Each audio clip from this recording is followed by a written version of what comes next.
Hello and welcome to the very first episode of VidNerds. My name is Ernesto Araica and with me is my co-host and partner, Devin DiNardo. Say hello, Devin. Hello, I am your Wookiee life mate. So, yes you are. A Wookiee? That's pretty good. I like it. Thank you, I practice. Yeah. What's the line that Han Solo says? Fuzzball? Whatever? Keep it up, fuzzball, or something. Laugh it up, fuzzball. That's right, laugh it up, fuzzball. So what we're doing here is our very first episode of VidNerds. What we're basically trying to do is give you a sense of every week we'll be doing a certain film, and what we'll be doing is giving you the timeline and what happens during that. Help me out here, like, what was happening during the time when that movie came out? Yeah. So let's say you watched Jurassic Park back in '93. How old we were and how old you were and the experiences that you had when you saw that film. Yeah. We also want to put in various different things like how the film was created, post, pre, and during production, and we'll be pretty much focusing on that one particular film. Now, bear with us. This is our first episode, so we want to... It'll be a rough around the edges, but once we get our hang of it... Closer to the mic. We'll be doing a better job of it. So bear with us in the first episode, and we'll get our bearings. It's a learning experience. It's absolutely a learning experience. So, the very first movie that we were deciding to do is Batman Forever. Yep, this is with a third film in the Batman franchise. Now, do you want to consider the 1960s Batman movie the very first Batman movie ever? I mean, I guess we can consider it the first Batman ever, but at the same time, he was running with a bomb with a giant wig on it. And so, but Batman Forever is technically a continuation of the Tim Burton Batman movies, correct? That's right. Yeah. And you're asking why don't we do Batman or Batman Returns or even the new Batmans, and we might get to those one day, but we want to focus on certain films that are huge phenomenons back then. Plus, when you were a kid, that movie was pretty badass. Now, when you watch it, as an adult specifically, maybe not as much, but it still has moments of nostalgia. Like, for example, when you have the scrolling title credits, those are pretty cool still. Even though they look kind of cheesy and CGI and of course, but still pretty cool. So where were you when you first saw Batman? Do you remember watching it in the theater? I don't remember. Actually, for I don't remember this Batman movie. This is the only Batman movie I don't remember. I can remember the first, I can remember Returns, and I can remember Batman and Robin. But for this particular one, for whatever reason, it just draws up a blank. And I know I saw it before it came out on VHS at the time. How old were you when you saw it in 95? How old were you in 95? 95, I would have been 14. 14, wow. Yeah. Okay, I remember seeing it in the theater. So I remember going to the Century Theaters in San Jose, California, which is now closed and became a historical landmark like 2 days ago. Yeah. I remember seeing it. It was fucking packed. Right, because it's a Batman movie. Yeah. But I remember going and like everything was sold out and people were like standing in lines in the parking lots. People were getting into fights because nobody could park. It was a huge movie. And we had to sit like upside down because there was no seating anywhere. So you had to actually sit like a bat in order to watch a Batman movie? Yeah. It gave you a new perspective on it. I was like... It made you feel closer to the titular character. It did, actually. It did. I actually had my parents murdered before the movie, so You want to have the full Batman experience when you're going to watch a Batman movie. Right. So it was pretty cool to watch. I was pretty much blown away. Jim Carrey's like overall style and freakiness made the movie what it was. I mean, and I'm glad you brought up Jim Carrey because I know for me that was one of the things that I actually really enjoyed about the movie, even to this day. When I was younger, I enjoyed Batman, but I was I was more of the campy Batman's character. You know, I wasn't used to the more adult, darker Batman. So when the Burton movies came out and made him a little bit darker, a little more edgy, that was completely brand new to me. And these movies at the time felt more familiar because they became more campy. You know, they felt more like a comic as opposed to, hey, here's a comic book character that we're making a complete badass and can whoop the crap out of anybody. Yeah, pretty much. You're right. You know, it did leave you with a pretty dark viewing of what Batman was. I mean, Batman Returns was pretty fucking dark. Like, I mean, original Batman's pretty dark in itself with the Joker and Jack Nicholson being pretty scary. But then Batman Returns with like dumping a baby into the river and that was the hardcore. Penguin biting people's faces off and stuff. That was pretty dark. And then in the third one they kind of moved it back to family friendly, campy 60s, like you know you were kind of saying with the first one.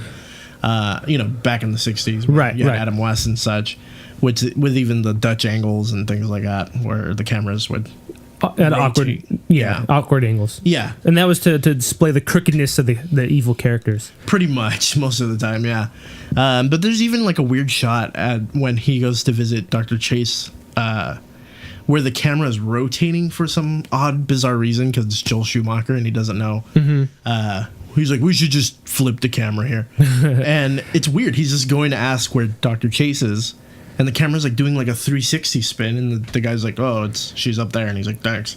And he walks up the stairs, and I was like, "Was that really necessary? Like, you just let's make this super boring scene, boring but with like spins in it." Maybe it was to kind of like highlight or foreshadow the fact that there's something kind of mentally wrong with Batman, and the fact that he's going to visit his soon-to-be shrink girlfriend is just a way to like, maybe. I don't know, foreshadow, hey, he's a crazy loony bin because his parents were killed. Now he dresses up in a costume and attacks people. I could see that. I could see how there's, you know, but in this movie they make Batman so blatantly obvious that he is Batman that all the people around him essentially seem to be idiots because they can't pick up on it. Like, oh, do you like bats, Dr. Meridian? And she's like, yeah, well, that's a Rorschach test. Do you like bats? And he's like, change the subject. What's this dog awkward here? So one thing is that you obviously notice in the third one is that Michael Keaton's gone. He's no longer Batman. That wasn't Michael Keaton? No, that was Val Kilmer. Really? No, yeah. So Michael Keaton didn't have a giant mole on the side of his cheek? And he didn't look Nordic and kind of... yeah, like a Nordic guy. Okay. Gotcha. Because that's the prototypical Bruce Wayne look. Right. Yeah. Actually, there's an interview that Michael Keaton did with Mark Maron in his WTF podcast. Okay. That he talks about how he liked what Christopher Nolan did with Batman, and that's what he ultimately wanted Batman to do. He kind of wanted to go backwards and create an origin story. And I don't know if that would have really worked. Like, let's do Batman and then go back into an origin story. There are movies that do that sort of thing, and I don't think it works. It to me, it takes you out of the mythos of whatever character you're trying to showcase. It's kind of like to me. I would correlate that to Temple of Doom and Raiders of the Lost Ark. So Temple of Doom occurs before Raiders of the Lost Ark, but was filmed and released after Raiders. Yeah, that's true. And so you've got this whole kind of love triangle or love story with what's her name, Karen Allen. Yeah, I forgot what her name was in the movie. Marion. Yeah. So you got Marion Ravenwood, and then that breaks, and you got this blonde chick. And this story takes place before the previous one, but it's completely out of context. Yeah. And then eventually Marion comes back in Kingdom of the Crystal Skull. Yeah, which she should have stayed far away. Everybody should have stayed far away from that fucking movie. With the exception of Shia LaBeouf. Yeah. It should have just been him. What? No, just kidding. Anyway, Keaton said Keaton said this about Christopher Nolan. The guy who's doing them now, Chris Nolan, he's talented. It's crazy. Christian Bale is also talented. It's so good. But I say that, like, I've even seen them, and I actually haven't. I didn't even see much of the second one that I did. So Keaton kind of checked out by Batman. I mean, he did the first one, And then they paired him with think about it. They paired him with Jack Nicholson, and then the next one they paired him with what? Danny DeVito. Danny DeVito. But he gets his face licked by Michelle Pfeiffer. Yeah, but I feel like Michelle Pfeiffer would face lick anybody? Yeah, pretty much. Oh, man. Pretty much. Michelle Pfeiffer, if you're listening to this, I'm sorry. Please face lick me. Anyway, so when they went looking for the new Batman, they actually considered William Baldwin. Can you imagine? Wait, not Alec. No. Not Steven. No. And is he the third most successful one? Because he's the one that was with Cindy Crawford in that movie, right? Where he banged her in the movie, like Getaway or something like that. It was one of the Fair Game. Fair Game. It was one of the Baldwins. Yeah. I don't know if it was Alec or William. I think it was William. It might have been William Baldwin. It's one of the fucking Baldwin. It's the one that didn't hit someone with a fucking mic stand or something. That doesn't really narrow it down, though. Okay, so it was one of the Baldwins. Okay. Then after that, they wanted Daniel Day-Lewis. They auditioned, which would have been crazy. I don't know. I feel like even with Michael Keaton, actually any of the Batmans, it's such a so light and dark character. Yeah. That it's not the character and the performances I've seen, they feel so cookie cutter to me.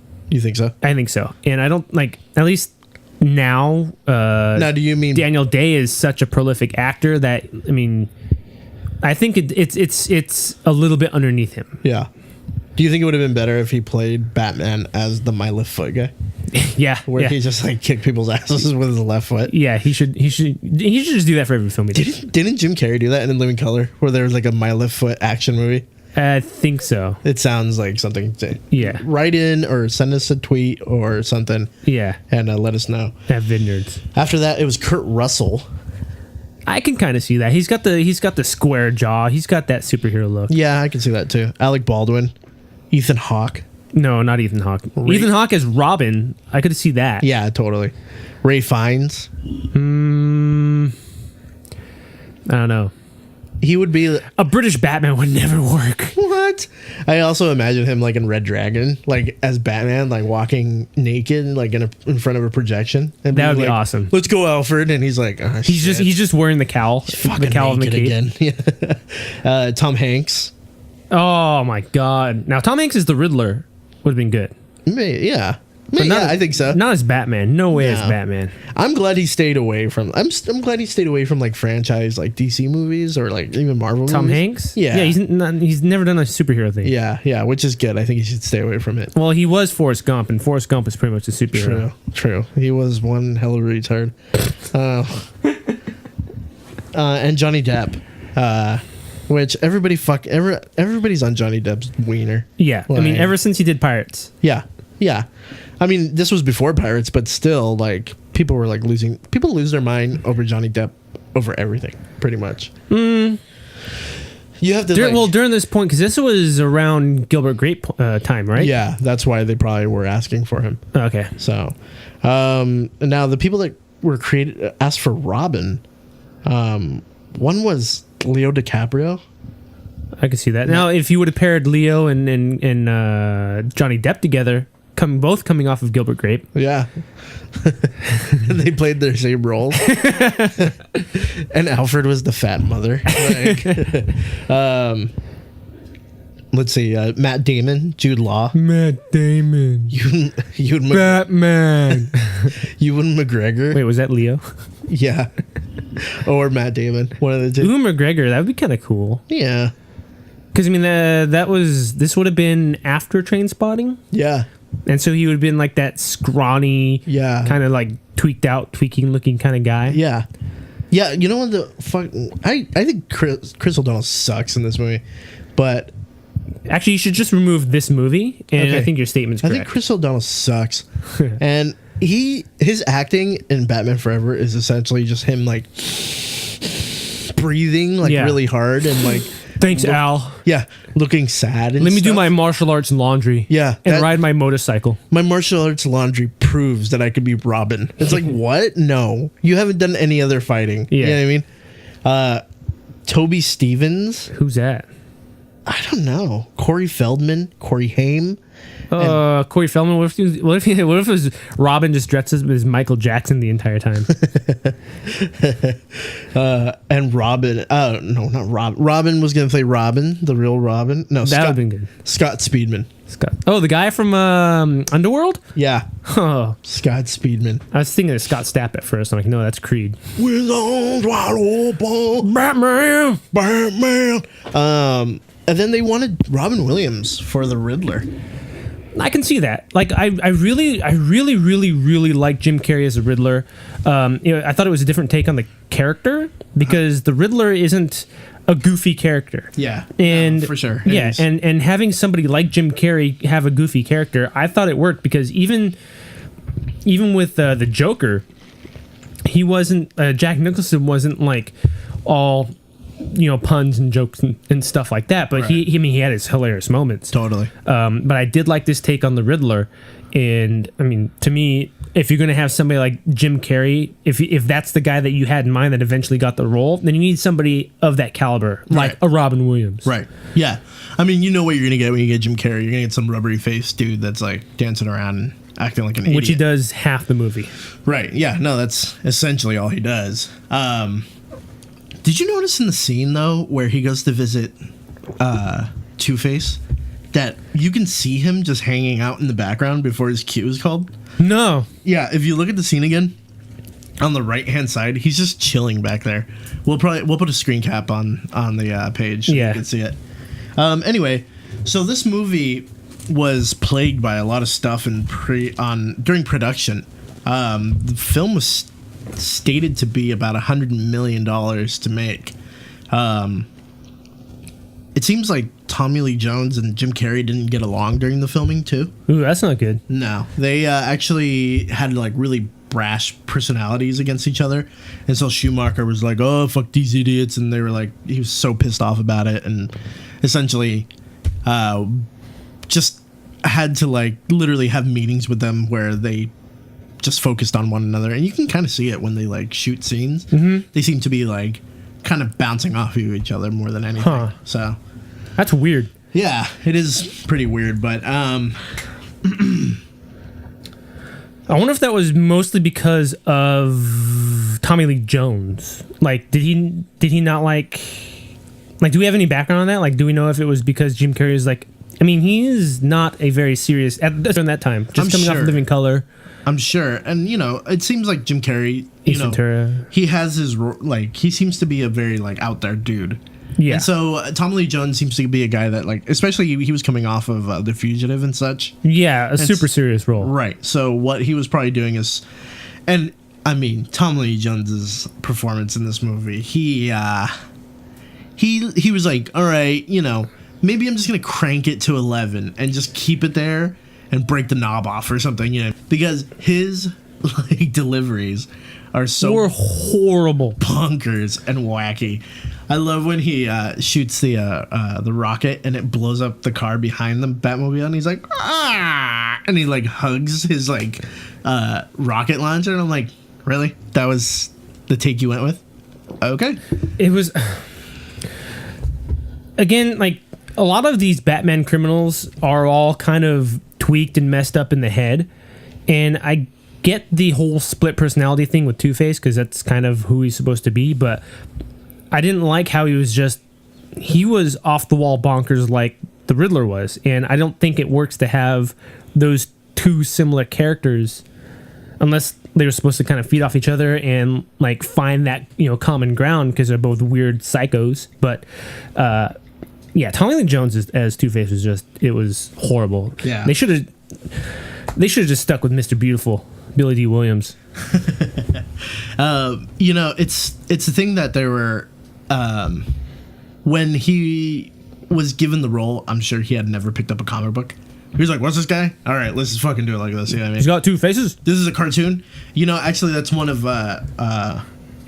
Schumacher's quotes during the filming of this movie is that they were shooting it, and Chris O'Donnell's like asked him about like something that didn't make sense in the script, and he goes, "Who cares? We're making a comic book movie like that." So anything that didn't make sense, he didn't give a shit because it was a comic book movie.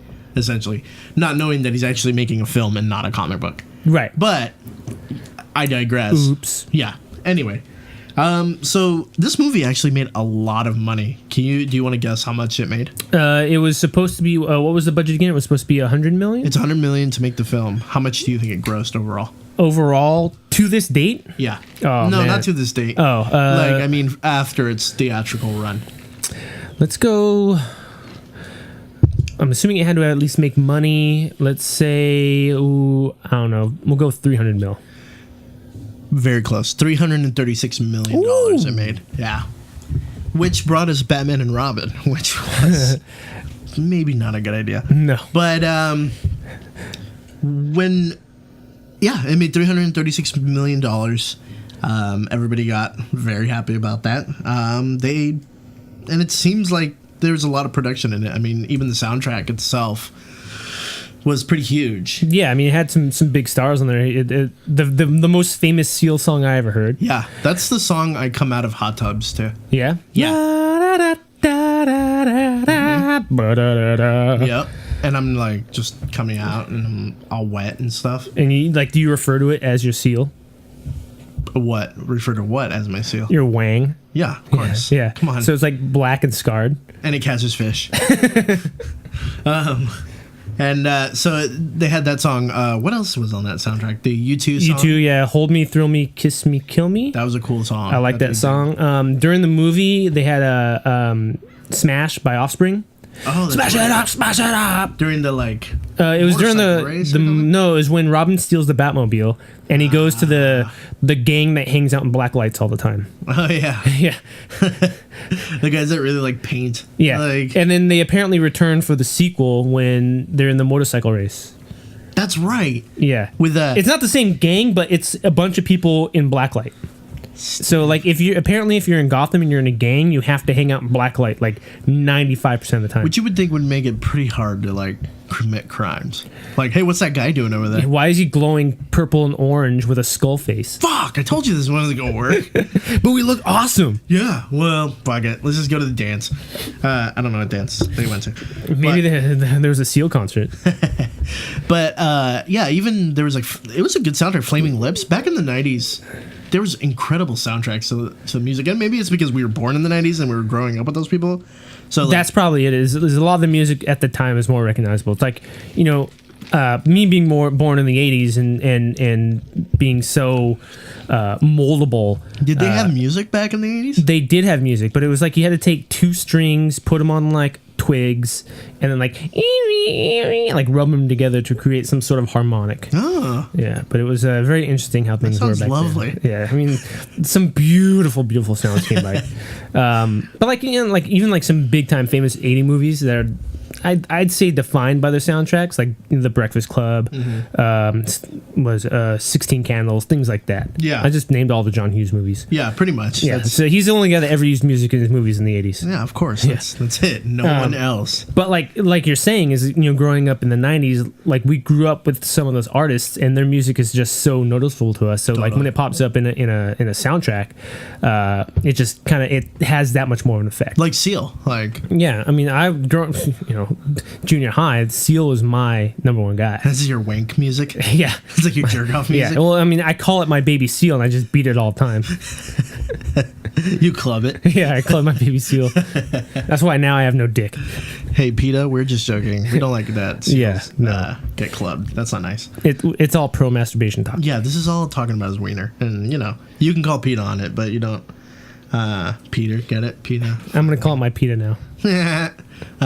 Anyway. I gotta stop saying anyway. Anyway, And also the scene where you first see the Riddler in his like home, they play the Flaming Lips. yeah, you're mentioning that. Yeah. Here's a clip. And we're back. Wow, that was a fantastic That was song. an awesome clip. Yeah, that one part when it did the thing, when they took the string with the two twigs. We put the clip in now, but we actually left it out, so it sounds like we knew what the clip was. But We need to do that for every single show. yeah, in post production, we'll do that. Yeah. Here's another clip. But No, there's no real clip there. but we have to refer to the clip like we listened to it and we thought it was amazing. So Anyway, the marketing on this they had a lot of marketing toys on it. I mean, McDonald's had a deal where they had these crystallized cups that you could buy for like $5 a piece. And what it was is just like etchings of Batman, Riddler. I remember Robin was one. Yeah. I don't think they had a Harvey Dent one, but they definitely had the Riddler, Batman. I think they had a Harvey Dent one. What I was sad is they didn't have a Dr. Chase Meridian glass.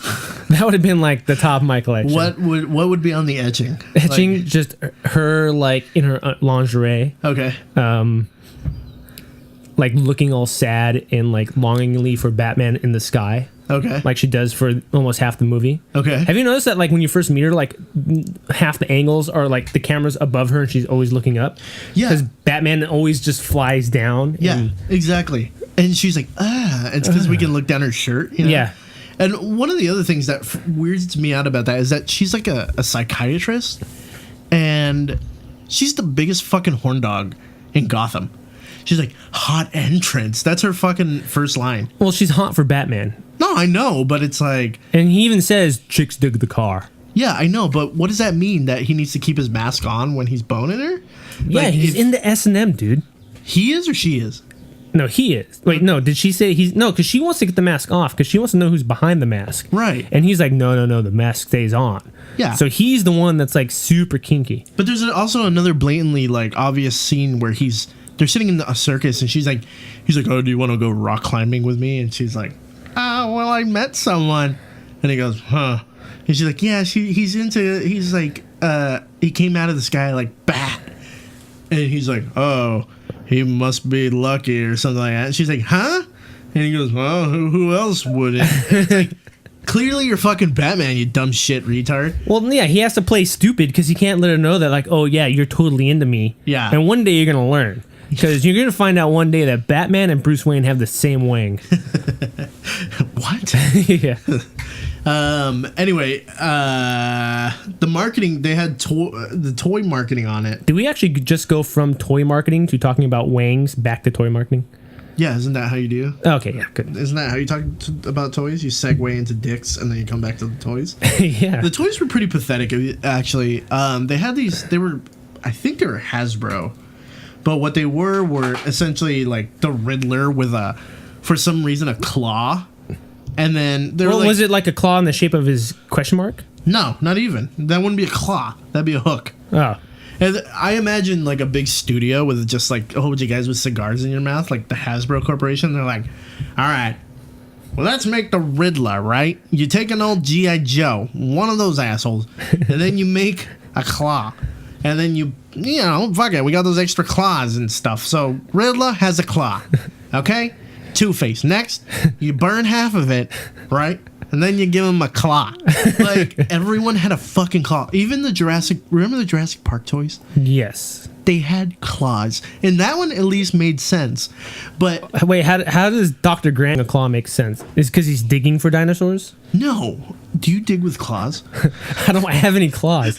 But there is a gardening tool that's got 3 prongs that looks like a claw. No, but this one is like one like single like hook claw. You know what I mean? Kind of like. Whoa! You just told me it wasn't a hook. Now you're telling me it's a hook claw. I'm saying it's like a. I'm confused. I'm using hook because you brought it up into my like. Now, was it from the movie Hook? Yes, it was from. So they're Hook. all Peter Pan. Yeah, and the annoying kid had to run home jack or something, or jack off and run home or something. It was one of the two. But yeah, and then they had a Batmobile. It was an electronic Batmobile, and it would shoot like discs out of the front. Can we quickly talk about the design of this new Batmobile? Yes. And how horrible it was? What made it horrible? Everything about it. The fact that... Okay, so in the first 2 movies, you had the Tim Burton Batmobile, which to me is one of the... It's number 1 Batmobile. My number 1 Batmobile. Number 2 is from the Batman animated series. See, my number 1 is Batman animated series. And your number 2 would be... Poop. Yeah. Oh man, that one scene where he just jumps in a big pile of poop and drives away. That was Schindler's List. Oh, yeah, that's right. That's right. Which starred Liam Neeson, who was in The Dark Knight. Oh no, he was in Batman Begins. Boom. You're welcome. 6 Degrees of Kevin Leeson. Didn't Raj come back in the last one, Dark Knight Returns? For like a second, didn't it? It was like his ghost. Yeah. which was dumb. Yeah, because he was because Bruce was hallucinating because he was beat to hell. No, he was broken in half. Remember, because Bane broke the bat, and then in a matter of days, Bruce Wayne magically healed, was able to do push-ups and climbed out of a well. That's right. So anyway, back to Hook. No, just kidding. Oh yeah, the Batmobile. Yeah. So what I don't like about it is how the exoskeleton, which by the way is stupid because the Batmobile shouldn't have an exoskeleton, but it's like got this weird frame, and then the inside, like the main body, is a bunch of blue lights, and then keeping with the traditional Batmobile that has two fins on the back, there's a giant dorsal fin like a giant shark at the end of it. Yeah. Now, what bat has a giant dorsal fin behind it to help it fly? Dorsiflonius. Okay, so it was obviously, designed after the dorsal felonius. So, my wrong. Joel Schumacher, you are a genius. I take back everything I've ever said about you. Oh my God, Joel Schumacher just ran in and slapped Devin in the face. Yeah, he called me a baby seal. Yeah. And clubbed me to death. Yeah, he actually jerked off Devin. But, And he was humming this song like, I don't know what that is. yeah, it was kind of sexy, to be honest with you. That's why I have a boner right now. Not just because I got clubbed, but... How did we get from McDonald's to here? Oh, the toys. We were talking about the toys. McDonald's gives me boners. They also had, they had a Bruce Wayne doll, which, what kid would want that? Did it have Kung Fu Grip? Wait, was it like part of a Barbie line or something? No, it was just an action figure. And then they had a Batman that would, it was like a Batarang. I had this thing. We'll put a photo up. It's a Batarang. And you would it was like a bazooka Batarang thing. And you could just fire it. And it would go like 2 feet. I don't remember that at all. Maybe that. Yeah, I had it when I was a kid. Huh. I think I was, because I'm younger than you. So Yeah. maybe you were too old to play with them or something. That's exactly what it was. Yeah. I was too old to play with toys. Wait, what are 14-year-old men don't play with toys. I pulled out the battery. We're sitting in a room with an entire corner is full of Batman stuff, by Yeah. the way, everyone. It's actually not a lie. No, it's absolutely true. I wouldn't lie to them, okay? I would lie. I would lie to you, everyone. Oh, that's kind of cool. The Batmobile toy, like it was able to turn into the Batboat and the Batwing. Oh, yeah. Do those even make it? Oh, yeah, the Batboat. Yeah, they make it at the very end, right? The Batboat does, because it Yeah, goes they to the make it- island. Yeah, and then Batman's flying the... oh, yeah, that's right, because there's that scene when they're in the Batcave. It was like, how do we get there? By sea or by air?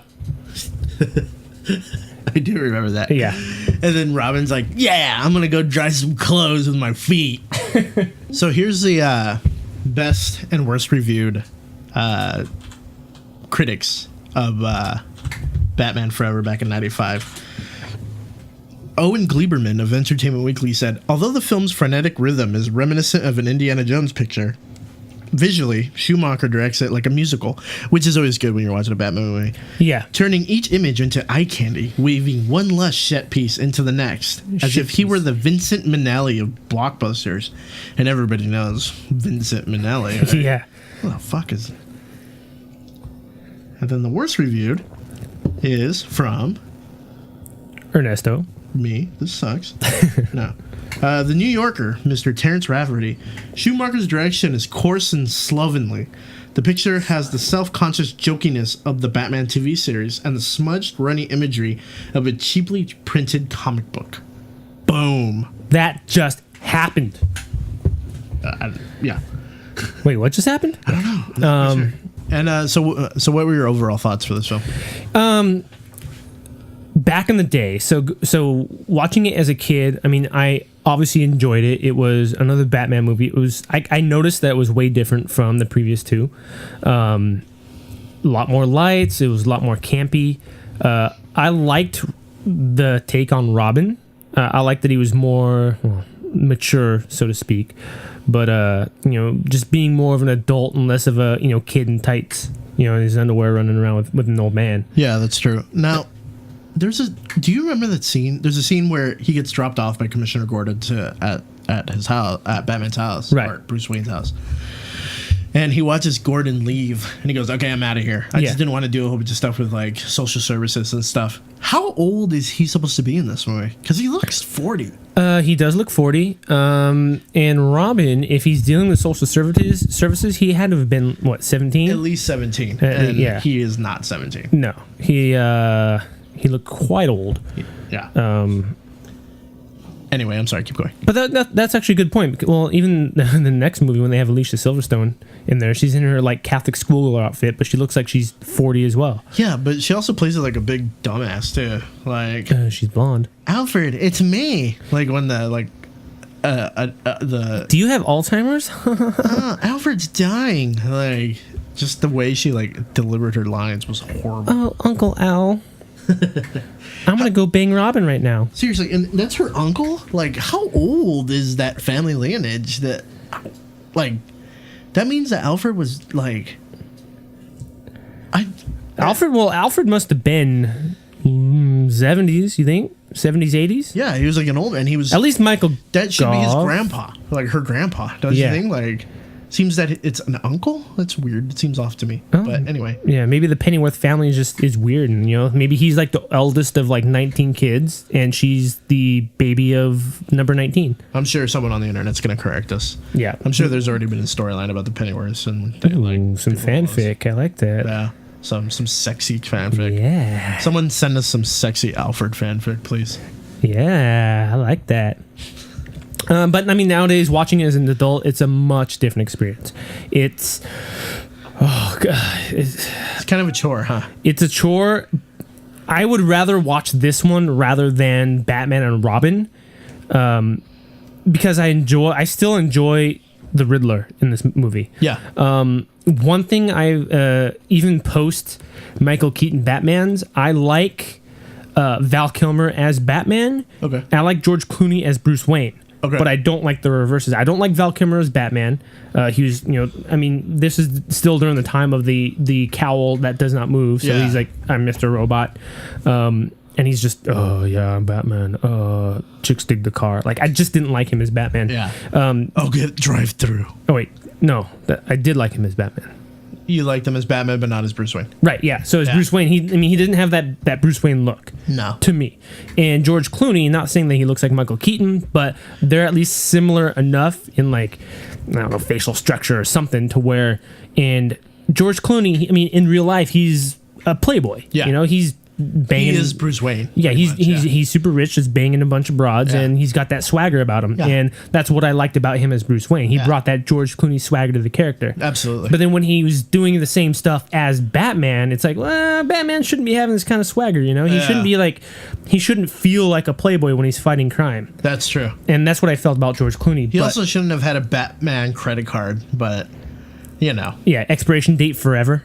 Fuck that. Yeah, a play on Batman Forever. What about you? What did you think of the movie? I liked it. I mean, I like the nostalgia factor in it more than anything. The opening credits. I like the trumpet sounds that they make, like right before they open to the first scene. Okay. You know what I'm talking about? Yeah. I'll put a little clip in there so you guys can hear it. And overall, I mean, it's fun. It's fun to watch for the first 20 minutes, and then you're like, holy shit, let's get this over with. And by the time you're halfway through, you're kind of just done. You're in too deep. Yeah. So you might as well just finish it out. Yeah, but like, it's like sitting in a hot car. Like, that's how I feel. Like, you can deal with it for a little bit, and then you just want to get the fuck out of there. So that's ultimately what our thoughts were in Batman Forever. Just like a hot car. Just like a hot car. Yeah. That was the tagline. So yeah, that's VidNerds for are you done? Do you have anything? No, that's it for me. Do you have anything to pitch or anything? No, not right now. We should probably share our Twitter handles. Yeah. I'm at Nesto Pesto. And I am at Hey Devo. We do have at VidNerds. At vidnerds.com is our handle if you want to follow us.